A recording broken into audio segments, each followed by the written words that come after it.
অনুষ্ঠানে যারা যোগ্য বিবেচিত হয়েছেন, বৈধ হয়েছেন, তাদের অর্থ 17 তারিখ থেকে প্রদান করা হবে। Welcome back to our channel education express live with education চ্যানেলে আপনাদের সকলকে স্বাগত। এই মুহূর্তে কিন্তু মুখ্যমন্ত্রী তিনি প্রেস কনফারেন্স করে বলেছেন অন্নপূর্ণা যোজনার টাকা কারা পাবেন কারা পাবেন না এই সম্পর্কে কিন্তু আজকে তিনি বলেছেন।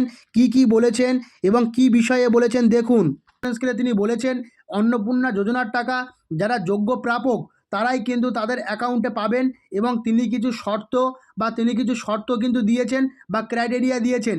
কোন কোন শর্তগুলো থাকলে আপনি কিন্তু টাকা পাবেন না সেইগুলো কিন্তু সম্পর্কে বলবো এবং কোন কোন শর্ত তিনি দিয়েছেন এবং যে যে শর্তের মধ্যে কারা ছাড় পেয়েছেন কারা ছাড় পাননি এ সম্পর্কে কিন্তু বিস্তারিত জানাবো। আপনারা জানেন ইতিমধ্যে যে আপনাদের কিন্তু গত প্রেস কনফারেন্সে তিনি বলেছিলেন যে 17 তারিখ থেকে কিন্তু আপনাদের আগস্ট থেকে কিন্তু টাকা ঢোকার একটা বড় সম্ভাবনা ছিল। সেই 17 আগস্ট থেকে কিন্তু টাকা ঢুকবে বলে কিন্তু তিনি জানিয়েছেন। এবং কারা পাবেন এই অন্নপূর্ণা যোজনার টাকা, এই অন্নপূর্ণা যোজনার টাকা কিন্তু অনেক মহিলা পাবেন না, এই নিয়ে কিন্তু তিনি বিস্তারিতভাবে জানিয়েছেন। আপনার কাছে করজোড়ে আবেদন, আপনি এই বিষয়টা ভেবে দেখবেন। যে সমস্ত মহিলারা পাওয়ার যোগ্য তারপরেও কিন্তু অনেক মহিলা পাওয়ার যোগ্য তারাও কিন্তু বাদ চলে যেতে পারে। তো এই বিষয়টা একবার ভেবে দেখবেন। সরকারের কাছে করজোড়ে আবেদন, মানবিকভাবে আবেদন যে আপনারা কিন্তু বিষয়টা কিন্তু ভালোভাবে খুঁটিয়ে দেখবেন। না হলে কিন্তু অনেক মহিলা গ্রাম অঞ্চল থেকে শুরু করে শহর অঞ্চলে অনেক মহিলা কিন্তু বাদ চলে যাবে। এই বিষয়টা আপনাদের কাছে অনুরোধ রইল।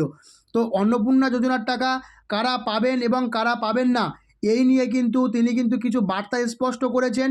এই অন্নপূর্ণা যোজনা নিয়ে কিন্তু তিনি গত যে একটা প্রেস কনফারেন্স বা বিধানসভায় তিনি কিন্তু বলেছিলেন যে এখানে যোগ্য বা অযোগ্য মহিলা বাছাই করার পরে তারপরে কিন্তু আপনাদের অ্যাকাউন্টে টাকা ঢোকানো হবে। তো ইতিমধ্যে কিন্তু ভেরিফিকেশান কমপ্লিটের পথে গত 17 তারিখ অর্থাৎ এই আগস্ট মাসের 17 তারিখ থেকে আপনাদের অ্যাকাউন্টে কিন্তু টাকা ঢোকার চান্সেস রয়েছে। কাদের অ্যাকাউন্টে টাকা ঢুকবে তিনি কিন্তু স্পষ্টভাবে বলে দিয়েছেন। এবং ওই দিন কতজন মহিলার অ্যাকাউন্টে টাকা দেওয়া হবে এই নিয়েও কিন্তু তিনি জানিয়েছেন যে ওই দিনই টোটাল হিসাব কিন্তু জানানো হবে। কিন্তু আমার যতটুকু মন বলছে যে প্রায় 1 কোটির বেশি কিছু মহিলা কিন্তু এই উপভোক্তা বা সুবিধা পাবেন। বাকি 60 থেকে 70 লক্ষ মহিলা এই সুবিধা পাবেন না। আমরা ইতিমধ্যে যারা বলছিলেন যে যোগ্য আমরা, সেই যোগ্যতার প্রমাণ কিন্তু তাদের কাছে মেলেনি, সেই জন্য কিন্তু আপনার অ্যাকাউন্টে টাকা নাও আসতে পারে। তো কি শর্ত দিয়েছেন শর্তগুলো আমরা এক নজরে দেখব। প্রথম শর্ত হচ্ছে কি মাসিক আয় 10,000-এর কম হতে হবে। আপনি যদি মহিলা হন, আপনি যদি কোনো বেসরকারি বা সরকারি বা কোনো জায়গায় কাজ করেন, আপনার ইনকাম বা মাসিক আয় যদি 10,000 টাকার কম হয় তাহলে কিন্তু আপনি এই অন্নপূর্ণা যোজনার টাকা পাবেন না। সেটা কিন্তু কালকের স্পষ্টভাবে বলে দিয়েছে।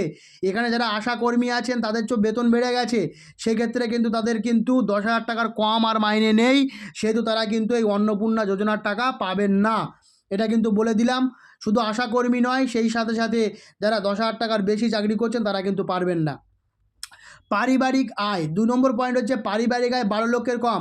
আপনার যদি পারিবারিক আয় অর্থাৎ আপনার হাজব্যান্ড যদি সরকারি চাকরি করেন এবং তিনি যদি ট্যাক্স প্রদান করেন, সেক্ষেত্রে কিন্তু আপনার পারিবারিক আয় 12 লক্ষ টাকার কম হলে কিন্তু আপনি আবেদন করতে পারবেন না। এটাও কিন্তু বা আবেদন করলে আপনার ফর্ম কিন্তু রিজেক্ট হবে। তিনি এটাও বলেছেন নিজেরা কিন্তু স্যারেন্ডার করতে পারেন, যারা এরকম দিয়েছেন তারা কিন্তু নিজেরাও স্যারেন্ডার করতে পারেন। তারপর 3 নম্বর বলছে অন্য সামাজিক প্রকল্পের উপভোক্তা নন।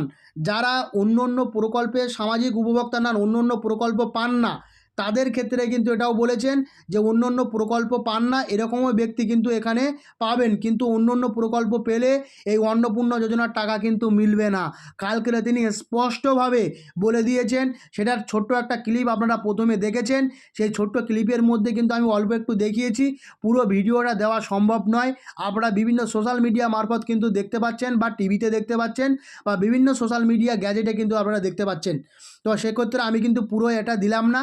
আপনারা যতটুকু বুঝতে পারছেন আশা করি বুঝতে পারবেন। আমার কথাগুলো মন দিয়ে শুনবেন প্রথম থেকে লাস্ট পর্যন্ত। এরপরে বলছে 25 থেকে 60 বছর বয়সী বিধবারা পাবেন। অর্থাৎ এখানে কিন্তু বিধবা ভাতা আপনারা জানেন ইতিমধ্যে কিন্তু এ মাসে 1,500 টাকা, প্রায় 1,500 টাকা কিন্তু দেওয়া হয়েছে প্রত্যেকের অ্যাকাউন্টে। পরবর্তীতে এই 1,500 টাকার পাশাপাশি আপনাকে কিন্তু এই অন্নপূর্ণা ভাণ্ডার সেটাও কিন্তু দেওয়া হবে এবং এই অন্নপূর্ণা ভাণ্ডারে কিন্তু প্রায় 3,000 টাকা করে কিন্তু আপনার অ্যাকাউন্টে ক্রেডিট হবে বলে কিন্তু তিনি জানিয়েছেন। কিন্তু এই বিধবা বয়স্ক বিধবারা কিন্তু ছাড় পেয়েছেন, তারা কিন্তু অন্নপূর্ণার সাথে সাথে তাদের যে বিধবা ভাতা সেই বিধবা ভাতা এবং অন্নপূর্ণা ভাতা মিলিয়ে কিন্তু তিনি টাকাটা পাবেন, তাদের ক্ষেত্রে কিন্তু ছাড়টা রয়েছে, তারা কিন্তু এই টাকাটা পাবেন।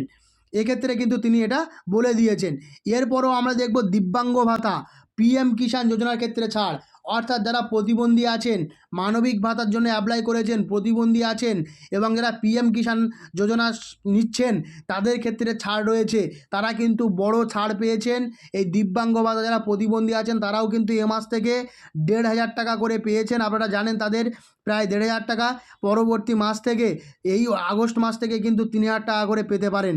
আপনাদের কিন্তু এই সুযোগটা দিয়েছে, বিধবা বার্ধক্য ক্ষেত্রে সবাই কিন্তু এই ছাড়টা পেয়েছেন। শহর অঞ্চলে 3টের কম ঘর বিশিষ্ট বাড়ি, অর্থাৎ এর পরবর্তীতে বলছে আপনার শহর অঞ্চলে যদি 3টের কম ঘর থাকে বা 3টির কম ঘর বিশিষ্ট বাড়ি থাকতে হবে তাহলে কিন্তু আপনি টাকা পাবেন, না হলে কিন্তু টাকা পাবেন না। 3টের বেশি যদি রুম হয়ে যায় আপনি কোনোভাবেই কিন্তু টাকা পাবেন না। কিন্তু গ্রামীণ এলাকায় ছাড় রয়েছে, গ্রামীণ এলাকায় যদি 3টের বেশি পাকা বাড়ি থাকে অর্থাৎ উপরে এসবেস্টার্স, সেক্ষেত্রে কিন্তু তিনি এই সুবিধাটা পাবেন, কিন্তু শহর অঞ্চলে এই সুবিধাটা কিন্তু তিনি পাবেন না বলে তিনি জানিয়েছেন। তারপরে কি বলছে, কর্পোরেশন এলাকায় 50 ডেসিমেলের কম জমি, অর্থাৎ কর্পোরেশন এলাকায় যদি 50 ডেসিমেলের কম জমি থাকে বা 50 ডেসিমেল বলছে প্রায় 1.5 বিঘা জমি, আমার যতটুকু মন বলে, আমি কিন্তু জানি না, তবুও আমার আন্দাজ বলছে যে অ্যাপ্রক্স কিন্তু 1.5 বিঘা জমি যদি থেকে থাকে কর্পোরেশন এলাকায় তাহলে কিন্তু আপনারা কিন্তু টাকা পাবেন না। মানে 50 ডেসিমেলের কম জমি থাকলে টাকা পাবেন, বেশি জমি থাকলে কিন্তু টাকাটা পাবেন না। পুরসভা পঞ্চায়েত এলাকায় ছাড়, যারা পুরসভা এলাকায়, পৌরসভা এলাকায় এবং পঞ্চায়েত এলাকায় বাস করেন তাদের ক্ষেত্রে কিন্তু একটা বড় ছাড় দিয়েছেন এই অন্নপূর্ণা যোজনার ক্ষেত্রে। আশা করি এই বিষয়টা আপনাদেরকে ক্লিয়ার করতে পেরেছি এবং তার পরবর্তীতে 17ই আগস্ট থেকে কিন্তু আপনাদের অ্যাকাউন্টে এই টাকা ক্রেডিট হবে। 17ই আগস্ট থেকে মিলবে কিন্তু এই অ্যাকাউন্টে টাকা। কতজন টাকা পাবেন, কারা টাকা পাবেন, এই বিষয়ে কিন্তু তিনি স্পষ্টভাবে বলে দিয়েছেন। এবং আর একটা জিনিস কি, 17 তারিখ আসলে কাদের অ্যাকাউন্টে টাকা ঢুকছে, কাদের অ্যাকাউন্টে টাকা ঢুকবে না সেদিনই কিন্তু স্পষ্ট হয়ে যাবে আরও।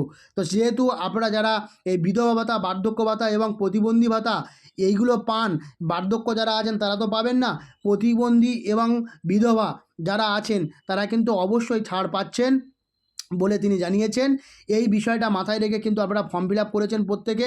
আপনাদের কাছে করজোড়ে আবেদন সরকারের কাছে, দেখবেন যাতে এখানে যোগ্যরা পায়, যোগ্য মহিলা যাতে একটাও বাদ না যায়।